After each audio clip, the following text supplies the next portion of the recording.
কালীটিলা এলাকার একটি ন্যায্য মূল্যের দোকানে ওজন কারচুপির অভিযোগ প্রকাশ্যে আসতে নড়েচড়ে বসলো খাদ্য দপ্তর। জানা যায়, ডিসিএম জিনিয়ার্স দেববর্মার নেতৃত্বে তদন্ত চালিয়ে অভিযানকারী রঞ্জিত সাহার বক্তব্য এবং দোকানের বাস্তব পরিস্থিতি খতিয়ে দেখা হয়। তদন্তে অভিযোগের সত্যতা সামনে আসার পর রেশন ডিলারের পক্ষ থেকে অভিযোগকারিণীকে তার প্রাপ্য চাল বুঝিয়ে দেওয়া হয়। তবে এখানে উঠছে বড় প্রশ্ন, সংবাদ প্রকাশ না হলে কি এই অনিয়মে তদন্ত হতো? সাধারণ মানুষের প্রাপ্য রেশন নিয়েও যদি এমন অভিযোগ উঠে তাহলে নজরদারি ব্যবস্থার কার্যকারিতা কতটা?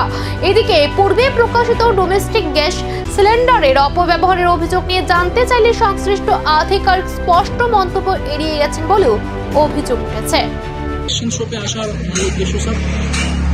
দেখুন, গতকালকের একটা নিউজ আমরা নিউজে দেখছি যে এখানে কোনো একটা ঝামেলা হয়েছিল। একজন গ্রাহক এনে একটু চাল কম পেয়েছে বলে একটা কমপ্লেন দিচ্ছিল, মানে দেখছি। তারপর আমরা এই সংবাদ মাধ্যম দেখি আমরা এখানে এসেছি। তো এখন পর্যন্ত মানে শেষ কি সমাধান দেখুন, এখন আমরা সিসিটিভি ক্যামেরা দেখছি, কিন্তু সিসিটিভি ক্যামেরা তো আমরা ভালো করে আর দেখতে পাচ্ছি না। তো আমরা একটা মীমাংসার মতো একটা গেছি, যাতে যে কমপ্লেন করছেন উনি কেজি কম পেয়েছেন। তো আমরা মানে যে রেশন সূত্রে বলছি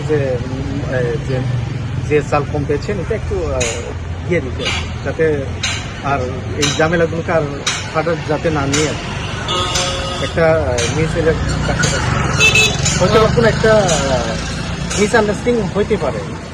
তো আমরা কইছি এখন যাতে মিসআন্ডারস্ট্যান্ডিং না হোক, আর ভালোভাবে সবাই তো এই যে রেশন শপ আর যে গ্রাহক তাইলে তো একই জায়গার লোক। তো আমরা যাতে তারা একসঙ্গে থাকুক, আর যাতে ফিউচারে না হোক, ঝামেলা না হোক। স্যার, আরেকটা বিষয় মানে দেখা যাচ্ছে ইদানিং তেলিয়ামুড়া শহরের বেশ অভিযোগের সত্যতা মিলেছে, প্রাপ্য চালও মিলেছে, কিন্তু প্রশ্ন থেকে যাচ্ছে কত এমন অনিয়ম এখনো লোকচক্ষুর আড়ালে। আর সংবাদ প্রকাশ না হলে আদৌ কি সামনে আসতো এই সত্য? এখন নজর প্রশাসনের পরবর্তী পদক্ষেপের দিকে।